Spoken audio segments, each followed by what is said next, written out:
On va commencer, hein. Voilà. Déjà, bonjour. Bienvenue au webinaire où nous allons parler du Takeaway is here to stay. Un point qui pour nous est vraiment très important et où nous pensons vraiment que c'est quelque chose qui va rester dans le futur.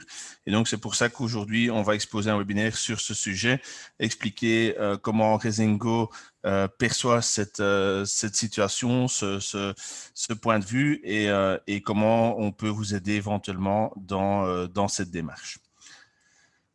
Nous allons aborder quelques points sur quel type de service à emporter livraison nous concentrons-nous. Ça, c'est le premier. 5 bonnes raisons de continuer ou d'opter pour la vente à emporter ou la livraison. Puis, le takeaway or to deliver. Ça, c'est la question. Hein. Donc, est-ce qu'on va faire du takeaway ou plutôt de la livraison? Comment assurer le succès de votre service de vente à emporter livraison? Ça, c'est les différents points que nous allons aborder aujourd'hui. Le premier, sur quel type de service à emporter ou livraison nous concentrons-nous? Très important, c'est qu'on fait une grande distinction entre les types de takeaway. Donc, dans notre cas, on parle des plats emportés jour plus 1, day plus 1, et éventuellement les livraisons. Cela veut dire qu'on parle des commandes qui sont passées au moins un jour à l'avance et où les repas sont pas destinés à être consommés immédiatement après le retour à la maison, mais qui doivent être réchauffés ou dressés. Donc, on ne parle pas de fast-food où je commande maintenant pour dans un quart d'heure. C'est pas du tout cette optique-là.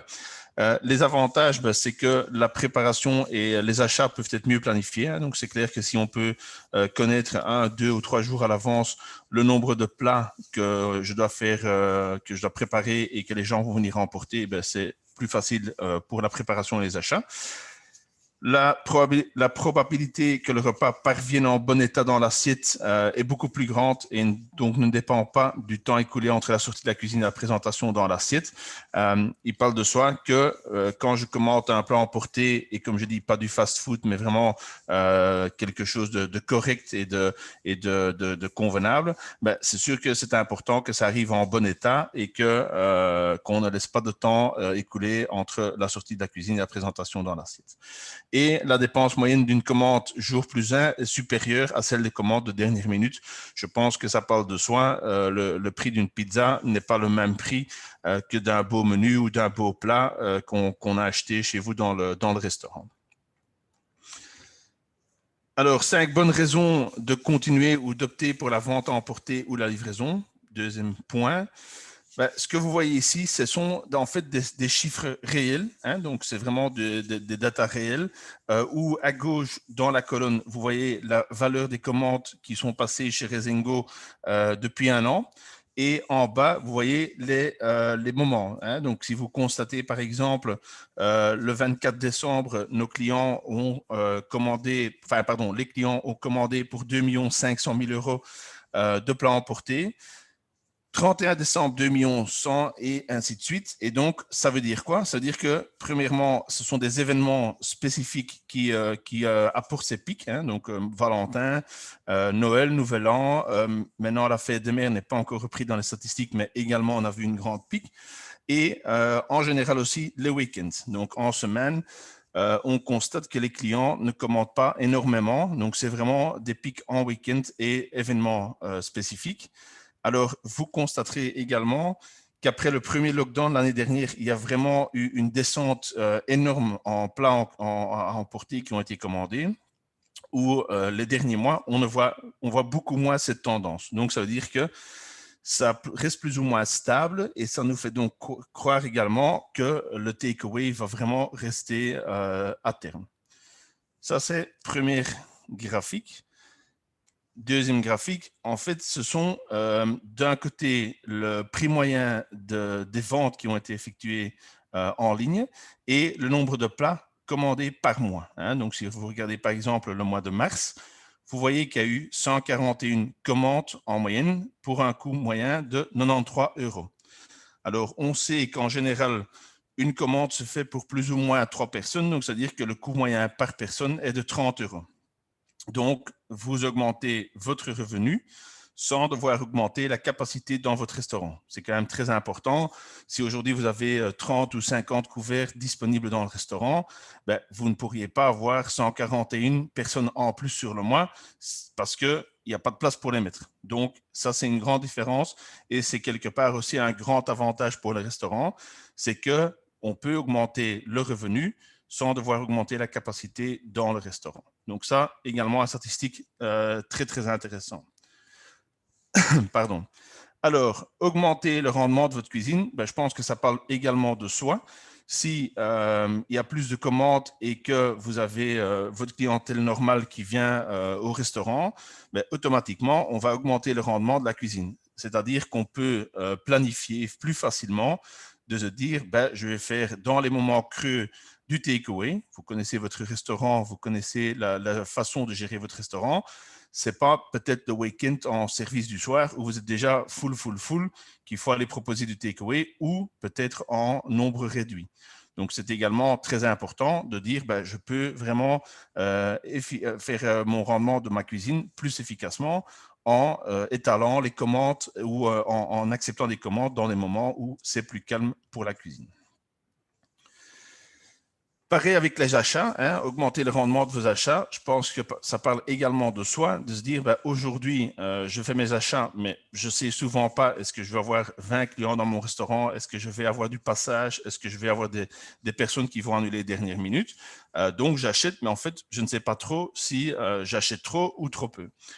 Quand on fait de takeaway, ben, le grand avantage, c'est qu'on sait exactement à l'avance combien de plats ont été achetés en ligne, payer également, parce que le but, c'est que derrière, il y a également un outil de paiement, mais ça permet pour vous ben, de mieux cibler les achats et de mieux faire le rendement de vos achats pour le restaurant. Également, augmenter la fidélité de vos clients. Je pense que Corona l'a bien démontré, c'est que bah, vous avez été fermé quand même pendant un bon bout de temps, plusieurs fois, hein, que ce soit l'année dernière, que ce soit cette année-ci. Mais le but, c'est que les clients ne vous oublient pas. On peut le faire de plusieurs façons, hein, en envoyant de temps en temps des mailings ou en disant « tiens, on est toujours là pour vous » ou autre chose. Mais le takeaway permet également que les clients continuent à penser à vous et ont une autre expérience. Hein. Pas mal de clients auront peut-être peur de sortir au début, venir manger dans votre restaurant. Ben, comme ça aussi, on fidélise vos clients. D'un autre côté, pendant le lockdown, les clients ne vous oublient pas, vous proposez du takeaway d'un certain niveau de qualité, donc automatiquement, vous fidélisez vos clients. Troisième point, est-ce qu'on parle de takeaway ou de livraison? C'est une très, très bonne question. Alors, qu'est-ce que nous, on constate? C'est que la grande majorité des commandes qui sont passées via Rezengo sont de l'emporter. Alors, pourquoi? Parce que si vous pensez, si vous envisagez la livraison, il faut quand même tenir compte de pas mal de points. Premier point, c'est que si vous organisez vous-même de la livraison, il faut faire attention aux investissements, les coûts et les risques. Alors, quand je parle d'investissement, coûts et risques, ben, peut-être que vous allez vous-même faciliter la livraison. Donc, il faut acheter des véhicules, il faut prévoir du personnel pour aller livrer. Donc, quelque part, c'est un investissement au niveau personnel, au niveau véhicule, et il faut surtout aussi tenir compte des risques. Hein. Qu'est-ce qui se passe en cas d'accident? Est-ce que ça va augmenter le coût des assurances? Donc, premier point quand même auquel il faut faire attention. Si vous faites faire la livraison par un tiers, le prix est assez élevé. Nous avons été en contact à un moment donné avec une société qui proposait ce type de service. Ben, ils demandaient 15 € à la livraison. Qui va payer ces 15 €? C'est vous, le restaurant, c'est le client final, c'est le moitié-moitié. Néanmoins, ça reste quand même un très, très grand coût. Alors, autre point important aussi, c'est que la livraison, c'est quand même pas si pratique que ça. En fait, vous devez vraiment, quand je dis vous, pardon, je parle du client final, vous devez vraiment être à la maison pour accepter, pour réceptionner la nourriture. Vous ne voulez pas que ça soit laissé à la porte ou comme aujourd'hui on achète en ligne, c'est livré chez le voisin. C'est absolument pas ce qu'on veut. Et vous, en tant que restaurateur, vous êtes responsable de la température correcte des aliments jusqu'au moment que vous le remettez au client. Donc, Si vous faites aujourd'hui une commande et que vous allez livrer demain, ben c'est vous qui êtes responsable de faire en sorte que l'état des plats commandés est correct et que donc tout doit être réfrigéré. Donc, vous êtes responsable jusqu'au bout, jusqu'au moment que le client réceptionne vraiment les plats qu'ils ont commandés. Alors, un dernier point qui est pour nous très important, ce n'est pas parce que vous proposez de la livraison partout dans le pays que les clients vont réellement commander partout dans le pays.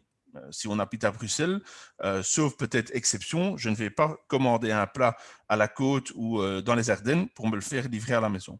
Donc, ce n'est pas parce qu'on est en mesure de faire des livraisons partout en Belgique que les clients vont en effet vraiment commander partout en Belgique. Donc ça, c'est quand même un point à tenir en tête parce qu'on parle beaucoup de ça, mais aujourd'hui, on constate quand même que c'est surtout local qu'on va acheter et qu'on va emporter ou qu'on va faire de la livraison.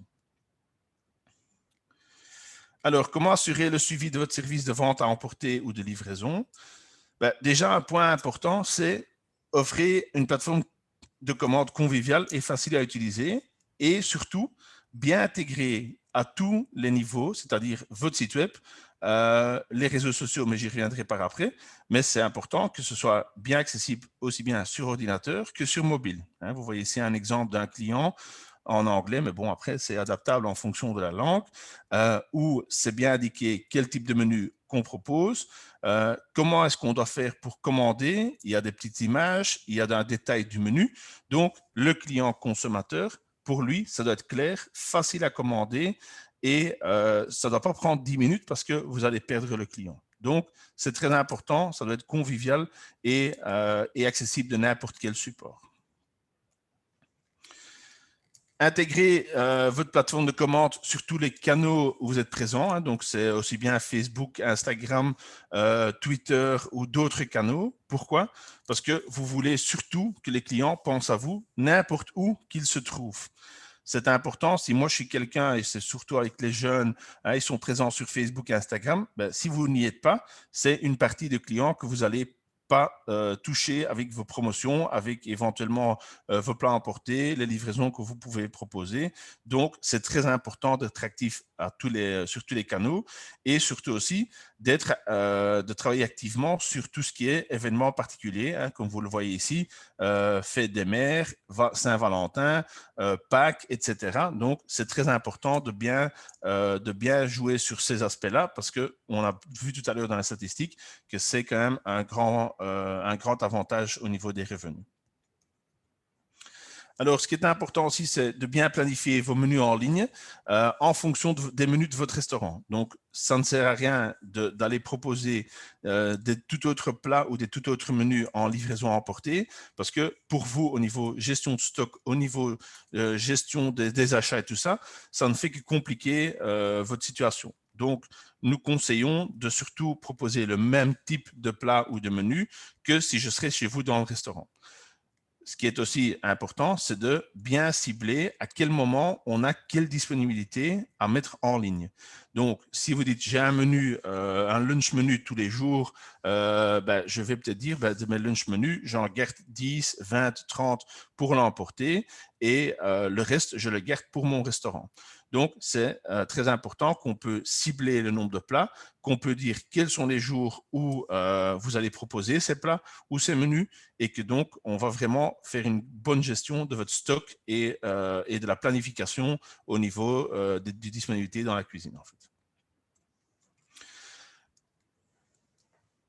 Assurez-vous aussi que votre système vous fournit l'ensemble nécessaire pour optimiser vos préparations et surtout réduire vos emballages.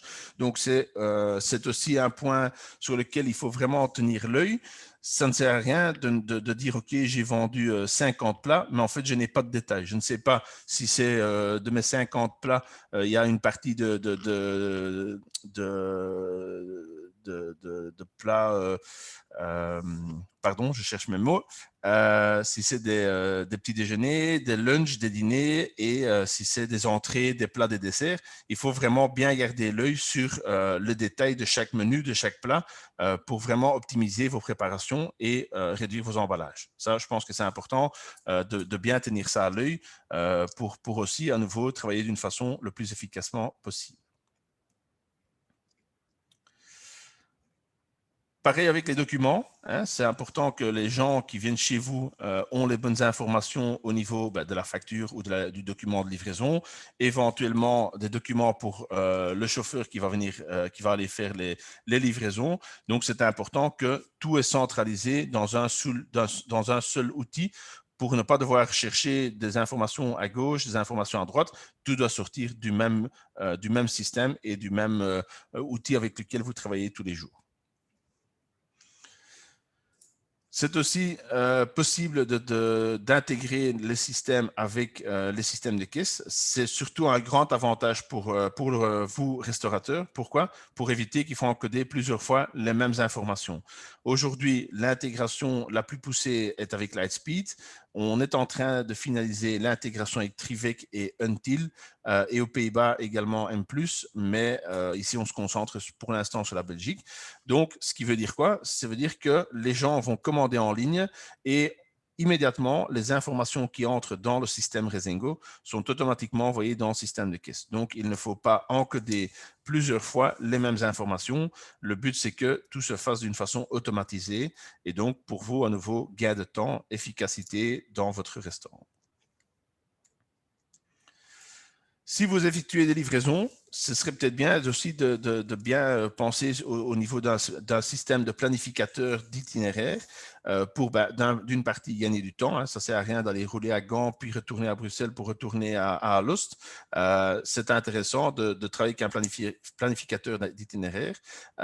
Aujourd'hui, nous intégrons avec Route XL, mais l'idée naturellement, c'est de continuer à développer cet aspect parce que c'est un aspect qui va devenir vraiment important. Donc, on est entre autres en discussion avec une société à Bruxelles, mais s'il y a d'autres sociétés que vous connaissez, on est toujours ouvert à prendre contact avec ces gens-là. Faites aussi la promotion de vos plats emportés, que ce soit à vos clients qui sont dans le restaurant ou en ligne. Donc, à nouveau, l'idée, c'est que les gens continuent à penser à vous. Continuons à travailler sur la fidélité des clients.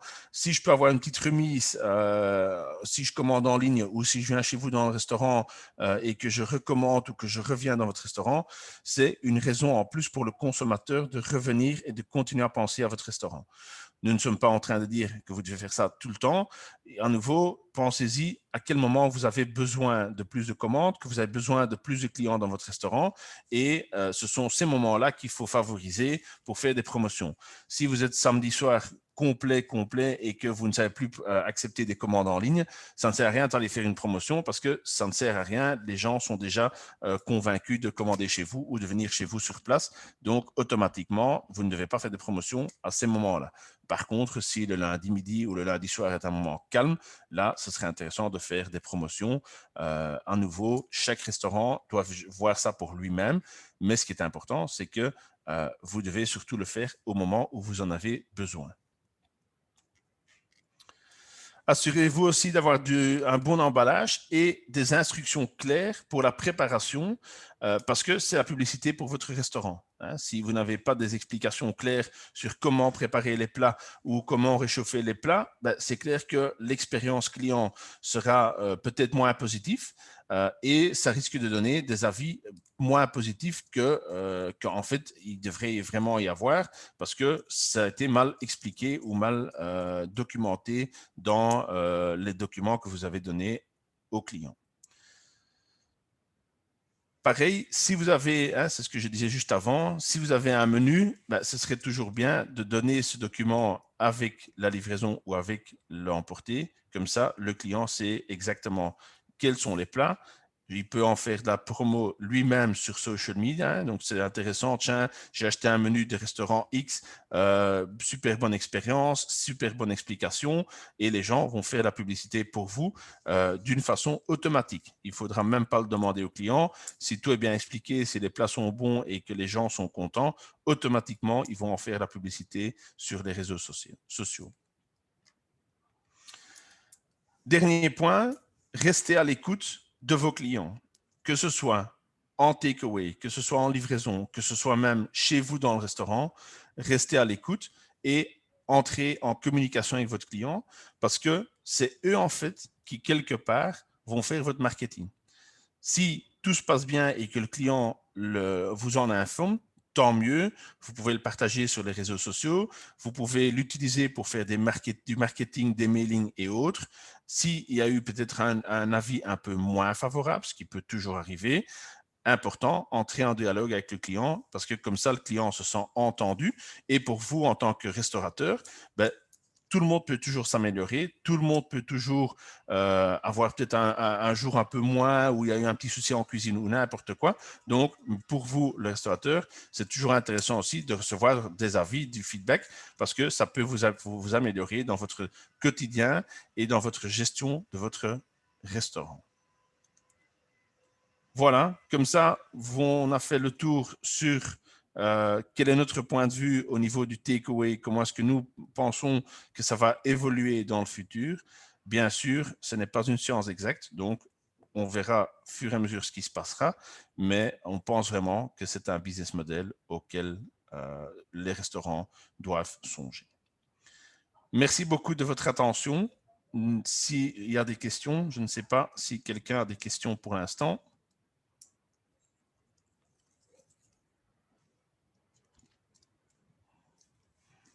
Pas de questions. Néanmoins, n'hésitez pas, si dans le futur il y a des questions, vous pouvez toujours nous contacter soit via le helpdesk que vous connaissez, soit via le numéro de téléphone qui est indiqué sur le dernier slide. Et je vous remercie pour le temps et à une prochaine fois.